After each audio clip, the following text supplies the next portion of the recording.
Men are from Mars, and women are from Venus. Now, I read this book a few years ago, and I pulled two key messages from this theme. That women like to discuss their issues, while men, we like to solve problems. Now, unfortunately, what men haven't figured out yet is that many times, just listening is the solution to our women's problems. Now, my parents have been married for 50 years. They'll be celebrating their golden anniversary this summer. And I believe that my dad has figured out that secret early on in their relationship. Now, he's no ordinary guy. He's got the mind of a chemist. In fact, he worked with Bureau of Mines for over 30 years in that discipline. Now, he's got the ability to look at a situation, figure out the formula or the equation, and he understands how people and things relate with one another. Yeah. But that's not something that's easily done. I think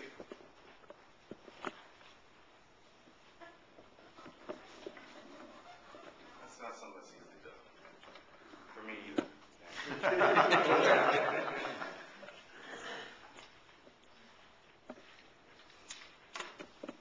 lost my train of thought. But in either case,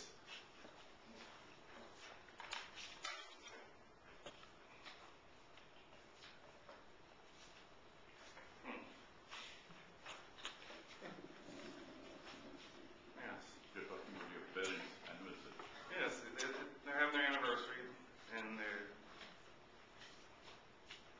really lost my train of thought. Well, because it's not easy for me to do, actually. And I'll just get straight into it. I thought that I was a good listener in junior high. And people would bring their problems to me, and I would listen to them, and I thought that I was such a good listener that I was going to be a psychiatrist. In fact, I applied to Baylor, but they wanted me to go to summer school, and I didn't want to do that, so I dissipated with that thought. So my first failed experiment was this 14-year-old girl named Kirsten. Now, Kirsten had this. She was in love with this boy named Ray. Ray was an upperclassman. He was a big fish in the small pond, and she just really, really was enthralled with him. So during the course of this year, she talked to me about him all the time. How she loved him, how she wanted to go on a date with him, but she never really took action. And despite me encouraging her, she just never did anything. So one day I decided I'm going to do something about it. I decided I was going to play a joke on her. I was going to call her up on the phone and impersonate this boy Ray.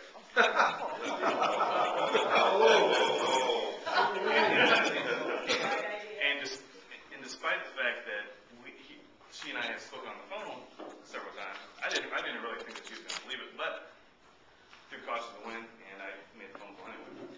So later that day, calling the phone, and it starts off very slowly. It had an awkward silence just like I had earlier. It was a mixture between caution and hope.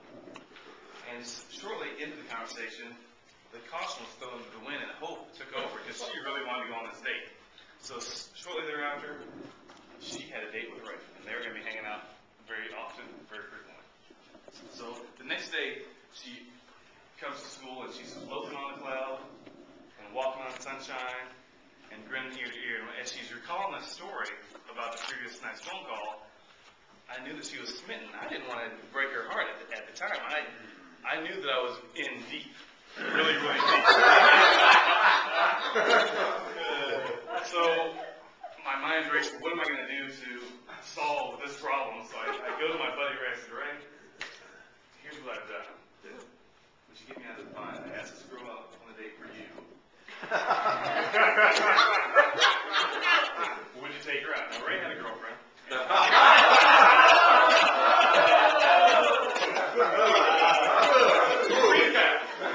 on again, off again type of thing. So what do you think Ray said? Of course I won't. So he said, you got yourself in this problem. Get yourself out. So at that point, it kind of gets murky because I'm not sure how things really transpired. The day of reckoning is almost like a train wreck in slow motion. You're watching it happen. The collision occurs, and then there's some kind of post-traumatic stress blackout that happens. Because I don't really know if I kept this facade going for a day, a week, or a month. I'm hoping that I was more courageous than that. But I'm really not sure. So what I do remember is that as I'm telling her, I'm not hearing anything that she's saying. I'm just reading her lips as she's saying nasty things to me. Sure, and a lot of other things that I've cleaned up for this. So, guys, the moral of the story is that there's more to a relationship with your female friends than just being honest.